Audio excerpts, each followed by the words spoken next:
This morning we are continuing our journey through John's Gospel, and we are in John chapter 13. So if you have your Bibles, you can turn to John chapter 13. If you don't have a Bible, you can take one out of the pew in front of you and turn to John chapter 13, because I won't be having this up on the screen necessarily today. I want you to be looking at it as we're going through it, and we're going to refer back to it, so it would be helpful if it's open, and also helpful as you're looking at the words as I read them and read this passage. And really, as you're turning, this passage that we're looking at today in John chapter 13 is one of the most personal, it deals with one of the most personal and hurtful acts a person can inflict on another: betrayal.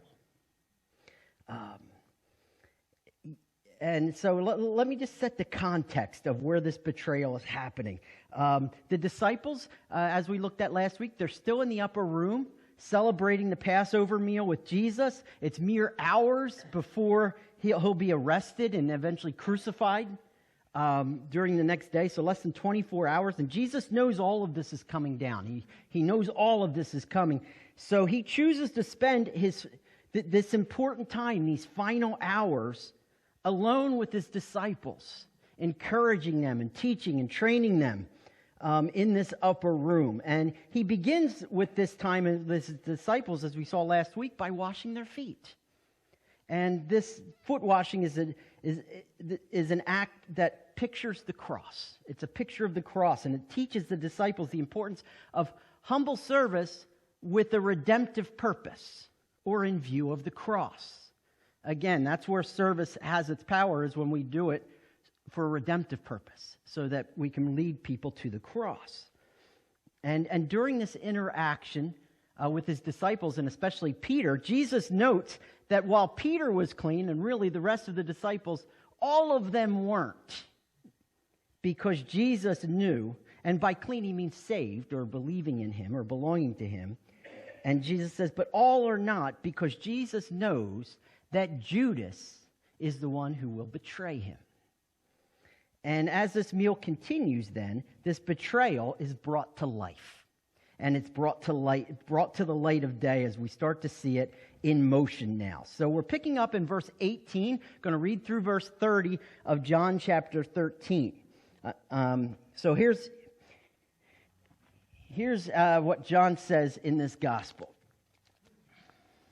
And this is Jesus talking here. He says, I am not speaking of all of you, is how he opens. This is following up verse 17, where he talks about this blessing of when we do this humble service with redemption, these ones who belong to Jesus or are clean. And he says, will be blessed as they obey, or as they serve with a redemptive purpose. But Jesus says, I'm not speaking of all of you, again, because he knows about Judas. But he says, I'm not speaking of all of you, but I know whom I have chosen. But the scripture will be fulfilled. He who ate my bread has lifted his heel against me. I'm telling you this now, before it takes place, that when it does take place, you may believe that I am he. Truly, truly, I say to you, whoever receives the one I send receives me. And whoever receives me receives the one who sent me. After saying these things, Jesus was troubled in his spirit and testified, truly, truly, I say to you, one of you will betray me. And again, here we see Jesus is troubled again, right? Jesus is once more troubled in his spirit. This doesn't mean, again, he's fearful or he's worried. Rather, he's carrying the weight of this sin, and especially this betrayal, which is a result of sin. And so he's facing that, and he's troubled by the effects of sin on mankind. And in verse 22, he says, the disciples looked at one another, uncertain of whom he spoke when he said he would betray them. One of his disciples, whom Jesus loved, was reclining at table close to Jesus. Now, this disciple is John.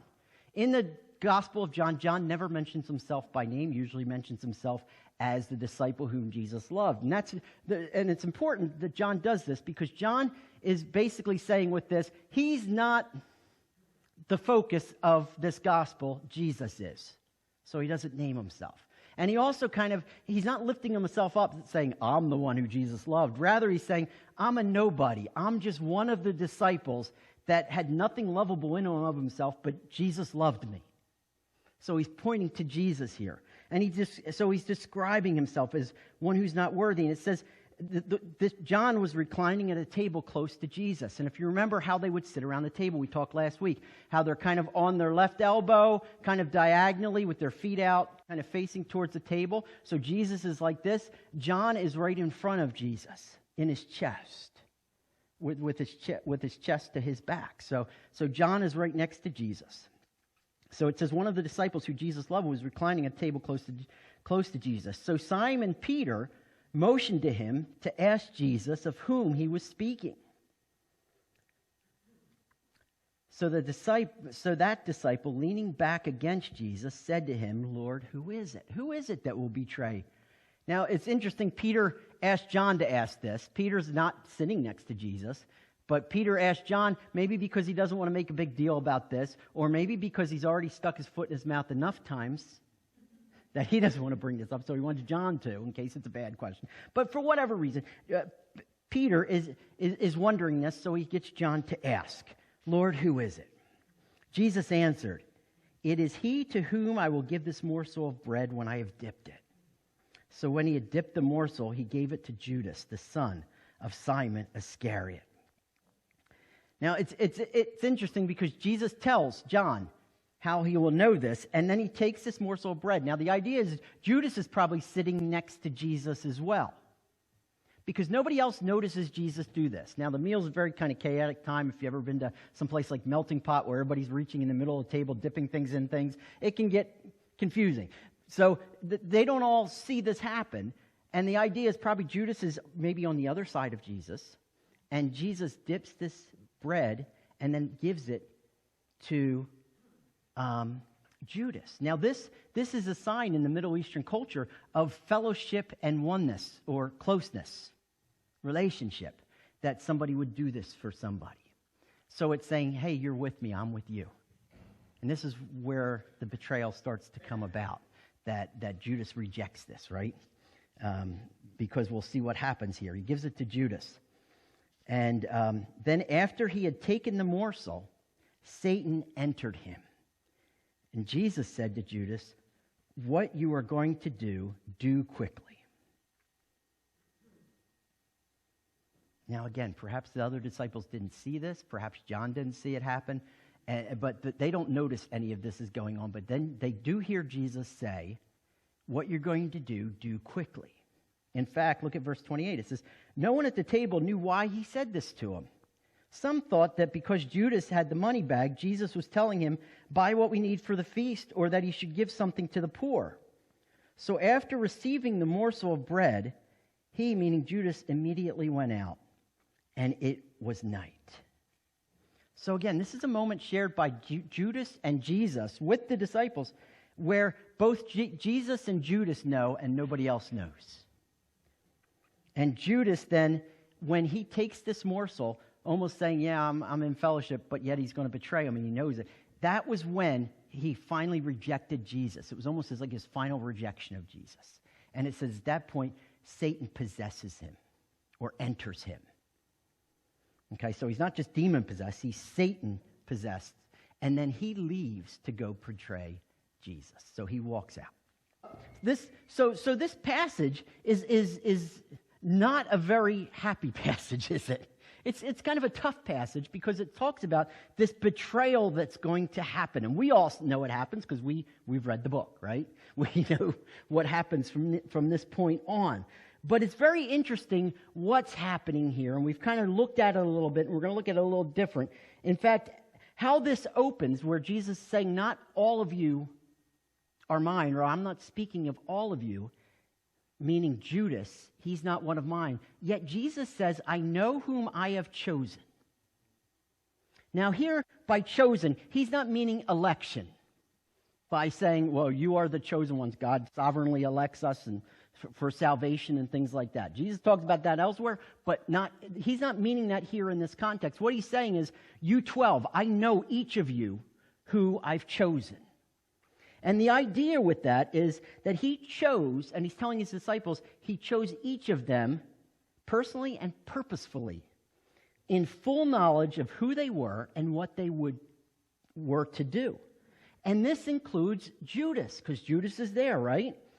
In fact, Jesus knew, and this is important, that Jesus always knew that Judas didn't believe and that he would betray him.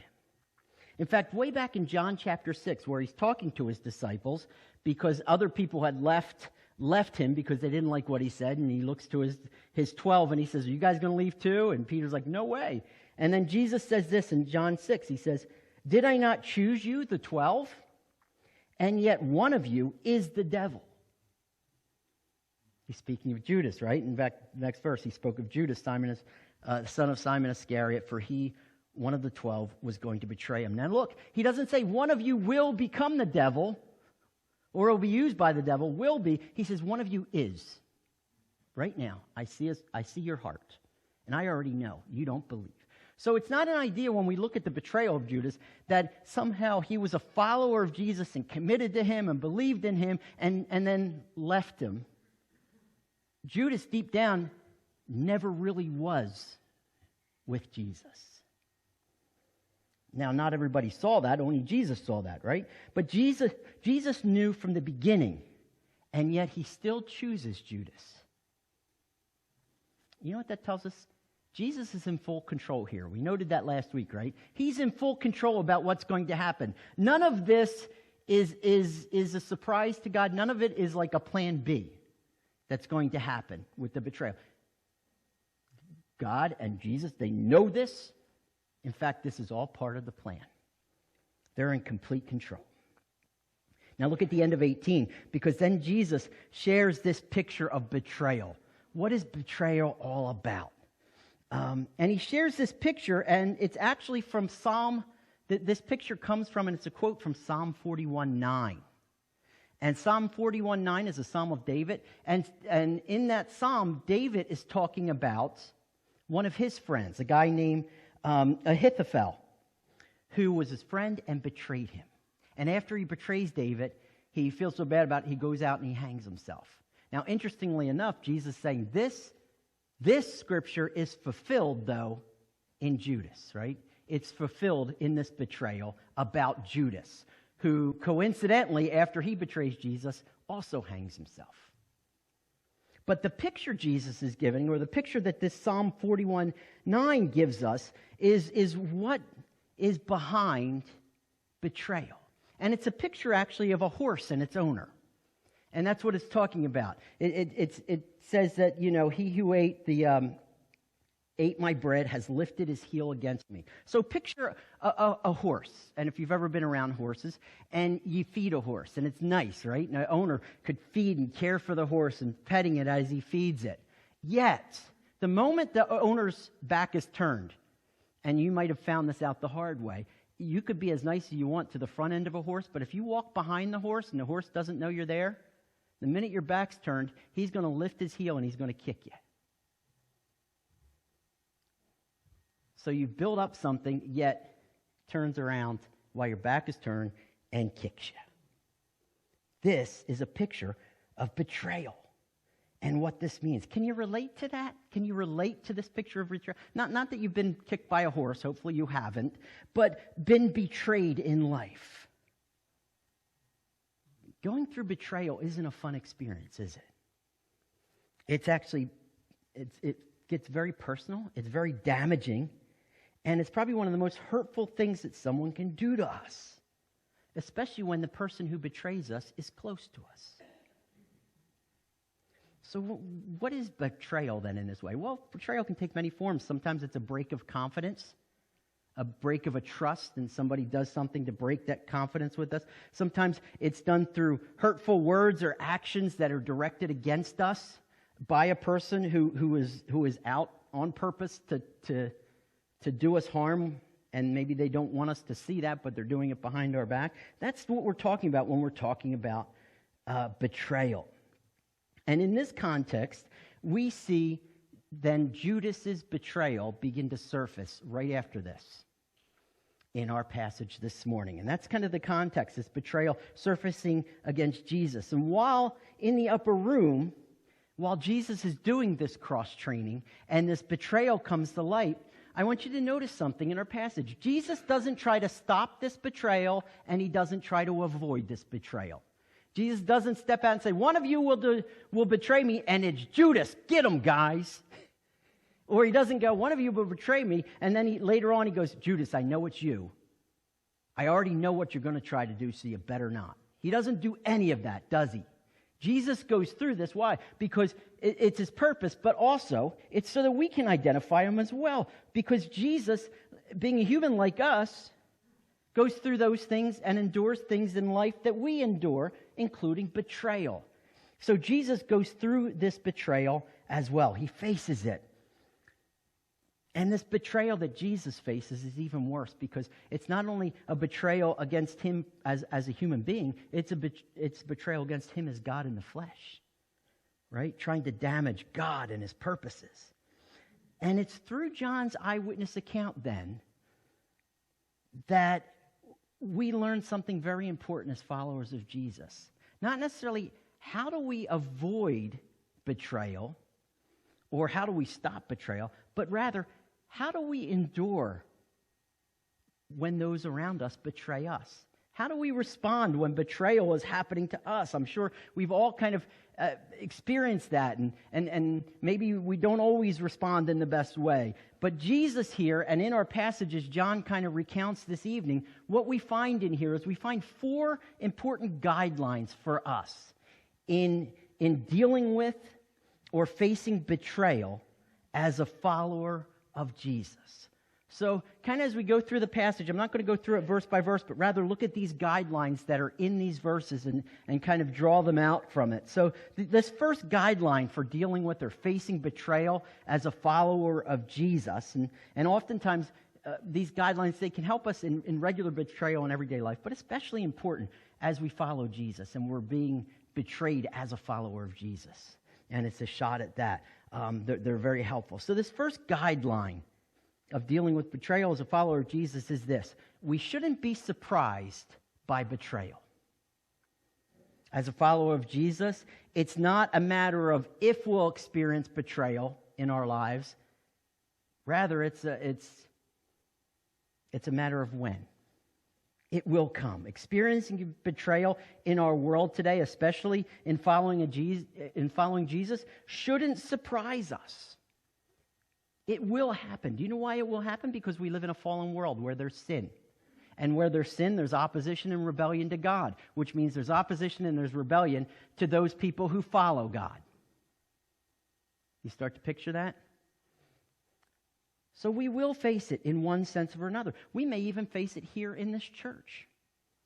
I know in my years in ministry, I've faced betrayal by oftentimes those people closest to me, and it's not fun to go through. But it shouldn't surprise us when it does happen. You see, when other people have an opportunity to hurt, discourage, or discredit God and his followers, those people opposed to God will take that. In fact, we notice here in our passage, Jesus isn't surprised by this betrayal, is he? He knows about it. And he tells his disciples about it so they wouldn't be surprised about it when it happens. And if Jesus faced betrayal, certainly his followers will. As a matter of fact, in the same upper room, a little bit later, this is what Jesus says, and it's in John chapter 15. He says, "If the world hates you, know that it has hated me before it hated you. If you were of the world would love you as its own. But because you're not of this world, but I chose you out of this world, therefore the world hates you." That's a happy verse, isn't it? Isn't that one to kind of put up on your fridge? Yay! It may not be fun, but it's a reality. Again, the focus isn't on if betrayal comes our way, but when. So we shouldn't be surprised by it. Now, why is this important? Well, because while betrayal is something we don't need to, or we shouldn't be looking forward to necessarily, and it's not going to be fun or enjoyable to go through, it's much easier to see what is true in the midst of betrayal and remember that Jesus is with us when we're not taken by surprise by it. We can prepare ourselves beforehand so that when that happens, we don't get blindsided and lose sight of Jesus. So we should put in our head now, if we follow Jesus, this is what awaits us in some way, shape, or form, that we will, at one point, have to endure or will face betrayal. But we can do it with Jesus. Know this, if we put ourselves out there with others and following Jesus, our lives are committed to Him. We will face betrayal from others as they try to harm us and the work of Jesus in us and through us. And maybe you've experienced that. But guideline number one is that we shouldn't be surprised by it. We shouldn't be blindsided by it. We should almost say, all right, when is it going to come? And I'm going to be ready in the sense that I know I need to keep looking at Jesus through this.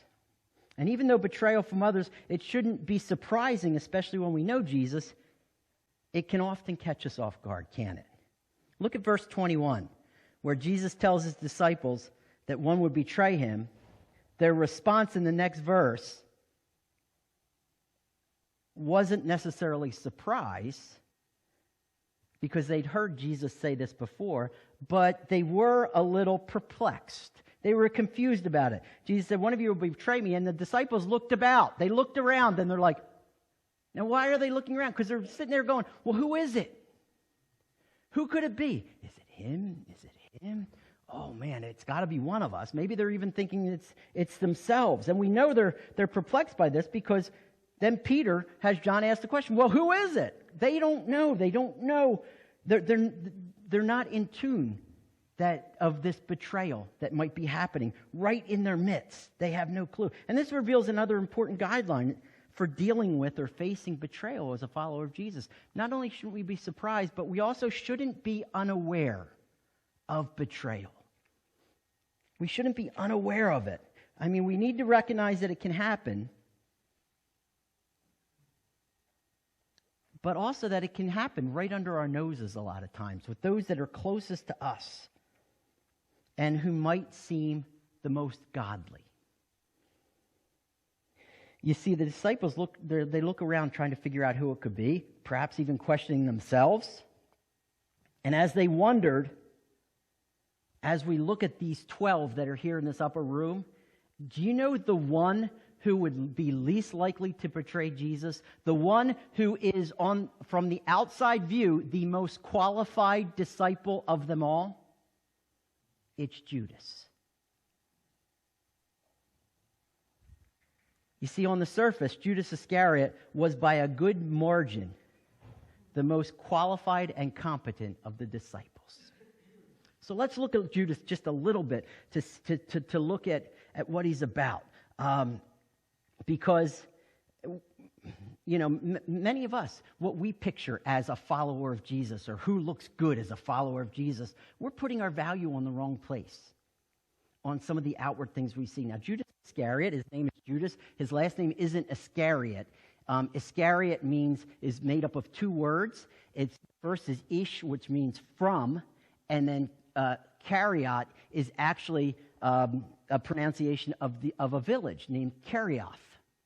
Kerioth is a village, so he's Judas from Kerioth. Kerioth is a village just south of Jerusalem in Judea. This makes Judas the only one of the disciples who's not from Galilee, and rather he's from Judea. And one thing that differentiates Judea from Galilee is that the Jews that were from Judea are generally better educated, they're wealthier, and they're more refined, especially in their worship, than Jews from Galilee. And they knew it, and they would look down on some of the Jews from Galilee. But Jews from Judea had this education. So Judas had to have been pretty impressive as a Jew, and well-spoken and knowledgeable in Judaism, competent. And he would have stood out for those reasons. And we know he stands out as that because Judas is made the treasurer of the money bag for the disciples. Now, the disciples, they didn't get it income. They didn't have, they didn't have YouTube supporters or anything. They didn't have money coming in. So when they got money, they had to keep it. And it was important for them to have it because they're living off of that money. And if they don't have it, they're in trouble, right? So whoever keeps that money needs to be very trustworthy and needs to be somebody they can depend on. So who do they give that responsibility to? Judas. Now, we find out, as we looked in last chapter, that Judas was stealing out of that money bag. So we see his heart wasn't in the right. But from the outside, nobody knew this except Judas and Jesus. So it would seem that none of them had any reason to think that Judas was the betrayer, let alone an unbeliever. In fact, they even think when he leaves the room and Jesus says, go what you're about to do quickly, they think he's going out to do ministry. They think, oh, Judas is going to go out and he's going to buy food or supplies for our Passover meal, or he's going to go to the temple and give money to the poor. Oh, Judas, go for it, buddy. Yes. And they're unaware of what's really going on. Now, these disciples, what's meant in here is that they're not supposed to be suspicious of everybody. They're not supposed to be looking at everybody and saying, "Oh, who's going to betray us now?" and live their life, paranoid about things. Just as we're not supposed to live our lives like that. That's not what being aware means. Is that we live our lives paranoid, not willing to trust anybody about anything. But we can be better aware by, first of all, valuing the right things, valuing the things that Jesus values. You see, sometimes betrayal comes up and can hit us and get us unaware because we're valuing things that Jesus isn't valuing. A lot of times we do this even in church, where we're going to lift up those people that seem most competent, or those people that are most excited or most willing, and we look at actions and outward appearance rather than understanding it's more about our heart and faithfulness. You see, that's why in the early church, Paul, in writing to Timothy and Titus both, gives instructions for how you're to pick leaders in the church, those people that are most trusted. And he doesn't focus on outward behaviors, rather he focuses on their heart and their relationship with Jesus. Why? Because these are the people that are going to be solid in these things. And sometimes what happens is we as a church, and we see it all the time, don't we, in the news with churches, and you have a pastor and they're real popular and things like, and then all of a sudden they fall. And you're like, how did that happen? Well, they were propping up the wrong thing.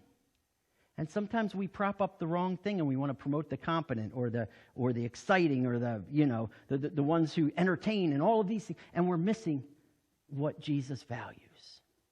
And so then when that person falls or when they betrays, it can hit us unaware.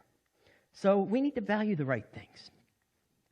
And Jesus always looked at that, and he knew it was more about belief than the outward. And we should also have that in our mind when we're looking at it. We need to value in others what Jesus values, which means we need to be vigilant or pay attention to relationships we have and people we have around us, that we're growing each other.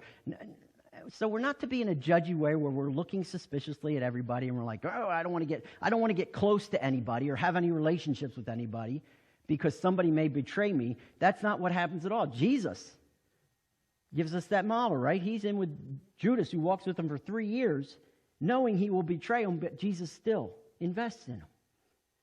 So we're not to live like that in being aware, as in being judgy or suspicious, but rather we just need to be led by Jesus and what he values in how we do all this. And we're to be alert so that when when betrayal does happen, we can stand firm in our faith rather than being crushed over the offense of it. And that's seeing betrayal for what it is. Betrayal is often more spiritual than it is personal. It's a spiritual attack more than a personal attack. But sometimes when we're not aware of that, we take it very personally because it can be personal, but that's where our focus then sits. In fact, Peter writes about this in one of his letters, and it's interesting because Peter's here. He experiences this and what Jesus goes through with all of this. And with that in mind, I want to read to you what he writes in one of his letters. He says, "Be sober-minded, be watchful, be aware. Your adversary, the devil, prowls around like a roaring lion, seeking someone to devour. Resist him, firm in your faith, knowing that the same kinds of sufferings are being experienced by your brotherhood throughout the world." Know that, but stand firm then, because it's spiritual. And we need to make sure that we're set spiritually. And that's how we become aware, that we're looking through God's values, not ours. And while being better aware, it can help us recognize betrayal before it comes. Betrayal can still strike us, right? It can strike the church, and it can strike those we love, leaving great damage in its wake. And this is while dealing with betrayal as followers of Jesus, we shouldn't only not be surprised or unaware of it, but we also shouldn't be uninformed about betrayal. We should know what's behind betrayal. You see, dealing with betrayal, when we understand what's behind it, will help us be able to better deal with it, be able to respond to it the way Jesus does. You see, we can better deal with betrayal when we see it for what it truly is. Because betrayal, because it can be so personal, a lot of times what happens is we lose perspective at what's at the heart of it, and we take it on ourselves, and we start to over-personalize it, and then we want to retaliate against it because it was a personal attack, and we get defensive, and we realize, and we start to over-personalize it to the point we say, well, what did I do wrong? Or what have I done? Oh no, I'm nobody. Maybe I deserve this. And we start to look at ourselves when that's not what's at the heart of betrayal.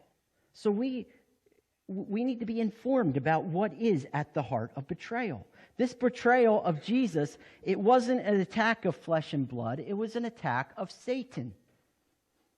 It was a satanic attack against Jesus, his work, and his followers. Plain and simple. And we saw that last week when Satan places in the heart of Judas, right, to betray Jesus. And now after Judas then rejects Jesus by taking that bread he knew was for the betrayer, right? Satan possesses him. As an act of Satan, then, this betrayal was an act of darkness and spiritual evil. And that's what we need to see betrayal as. It's a result of sin. And it's a reflection of sin and the darkness that comes, that is sin. And our passage closes with that phrase right at the end, after Judas leaves, and it was dark. I want you to look at that for a minute. John doesn't put that in just to describe the time of day, that it was nighttime and it's dark. Rather, it's also referring to the climate around them, darkness. You see, one of John's themes throughout his gospel is that of Jesus' light, right? This play of light and darkness. And John's getting at here by saying it was dark. It means, well, Jesus is the light, and now this darkness, this act of betrayal, is set in motion now. It's going. So darkness is now set in motion. It's unleashed in that sense. When Judas leaves that room. In fact, for Judas, this darkness, he would never see light again. In fact, before morning comes, Judas will have killed himself. So Judas never sees light again. But there's this idea that there's this darkness, and it seems like darkness is going to win out. And it's seemingly winning out. Now, not only is betrayal then this work of evil and darkness, it's also an act of rebellion. And that's basically what sin is, right? That's what the original sin is. That's what Satan did in heaven when he fell from heaven. It was an act of rebellion, wanting to be like God or betray God. And then he goes, when he's cast to earth, what does he do? He goes to human beings and he tempts them to rebel against God in the same way by betraying him and his truth. In fact, Jesus alludes to this in verse 20. Look back at verse 20. He says, "Truly, truly, I say to you, whoever receives the one I send receives me, and whoever receives me receives the one who sent me." Now, Jesus is saying this is a positive statement, but let's look at the converse of this, of what Jesus is also saying through this then. The converse is also true. The one who rejects the one that Jesus sends, the disciples and us, rejects Jesus. And the one who rejects Jesus rejects the one who sends him, the Father. So when we're rejected in this way, when we're betrayed like this, they're not only betraying us, they're betraying God.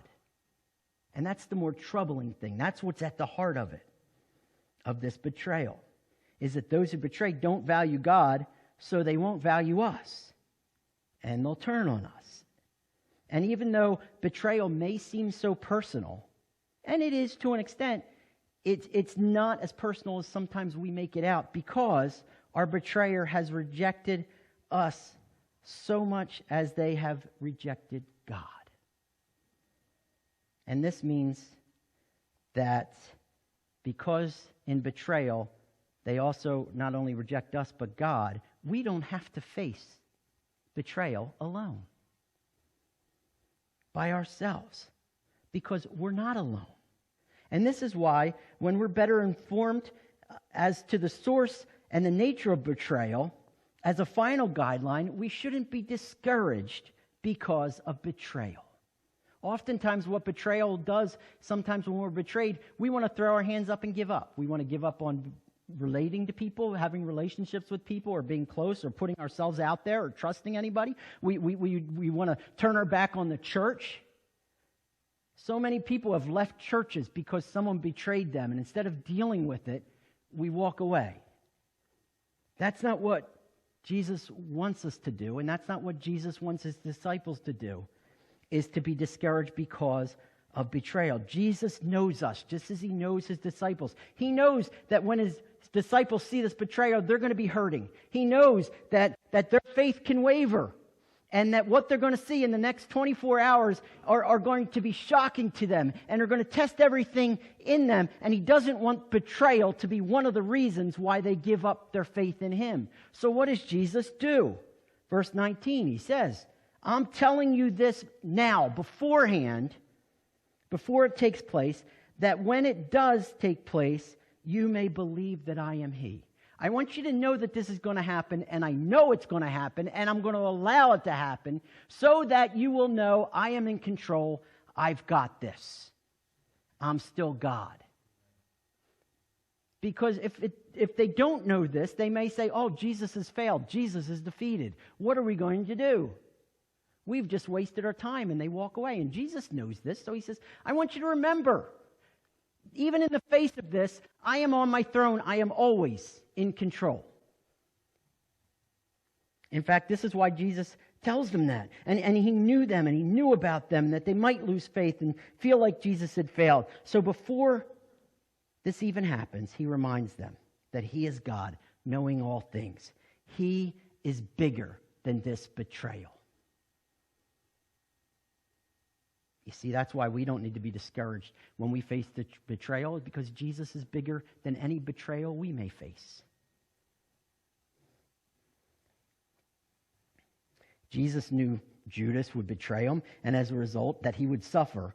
But that act of darkness wasn't going to destroy God's work. It didn't destroy God's plans.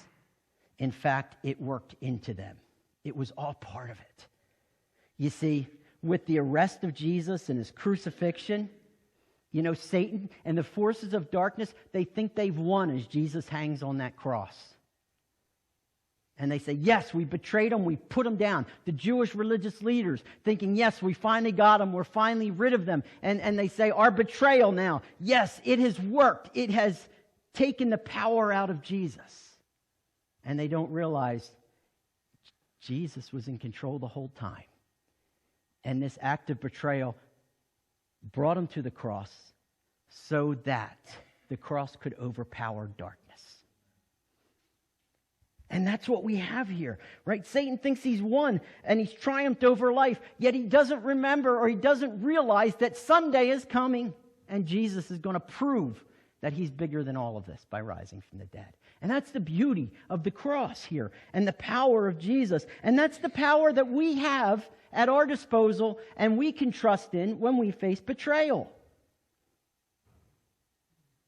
That brings kind of the words to John to light in chapter 1 where John says this. It's kind of a foreshadowing now to this. John says, "The light shines in the darkness, and the darkness has not overcome it." See, darkness can never overcome light. Evil can never overpower God. It can't win. It may hurt to have to go through the effects of sin and the effects of betrayal upon us, but Jesus is with us through it, and he's bigger than anything we face. And Jesus is bigger than any evil done to us. In fact, in the same upper room in chapter 16, here's what he says. "I've said all these things in this upper room," because they're getting ready to leave the upper room now. He says, "I've said all these things to you that in me you may have peace, you may rest. Because in the world you may have tribulation, but take heart, I have overcome the world." Because Jesus is victorious, evil may hurt us and it may knock us down, but it will never triumph over us. So we can face betrayal. Not look forward to it, but we can face it and endure it with Jesus, knowing that he is bigger than anything that comes our way. So we shouldn't be discouraged by it. You know, and as we face all of these things, he is the one that we can cling to. In fact, because of the cross, we can even extend forgiveness to those who betrayed us. You know, Judas still could have turned, even after he left and he was possessed by Satan. You know what happened? Satan only possessed him for a time. And we read in Matthew 27, and I don't have it on the screen, that after that Judas saw that they were going to convict Jesus and crucify him, that he began to have regrets. He began to realize he messed up, and he goes back to the religious leaders with these 30 pieces of silver that he got, that he thought he was going to be set for, and he thought he was going to be all right about, and it was going to make him. And he went with that and said, "I don't want this anymore. I've made a mistake. Take it back." And they said, "What are we going to do with that? We can't do anything with that." And there was a moment there where Judas could have gone back to Jesus, because the cross covers all sin, even could have covered his. And yet Judas, instead of coming to that, he ends his life. He never comes. But you see, the cross enables us to get through betrayal and also to extend the forgiveness, the power of the cross in someone else's life. So don't let someone's betrayal against us as followers of Jesus weaken our faith in Jesus. Do you hear that? As we look at this whole passage, don't let someone betraying you, let that affect your faith in Jesus. That's what the evil one wants. Rather, let it be that we cling all the more closer. Betrayal doesn't have to defeat us or define us or control us. When we see betrayal through the lens of Jesus and the cross, we don't have to be surprised by it or unaware of it, uninformed, or discouraged by it. You see, if we were to sum this passage up, it's with this. Betrayal isn't empowered through the cross. It's defeated by it. Betrayal isn't empowered through the cross. It wasn't an act of evil triumphing. It's actually where it was defeated. So that even when we face betrayal, we know that betrayal is powerless against God and his plans and his work in and through us because of the person and work of Jesus. And while this talk of betrayal, it may not be a fun subject matter to go through, when we view it through the cross, we find strength and we find encouragement and perspective because of Jesus.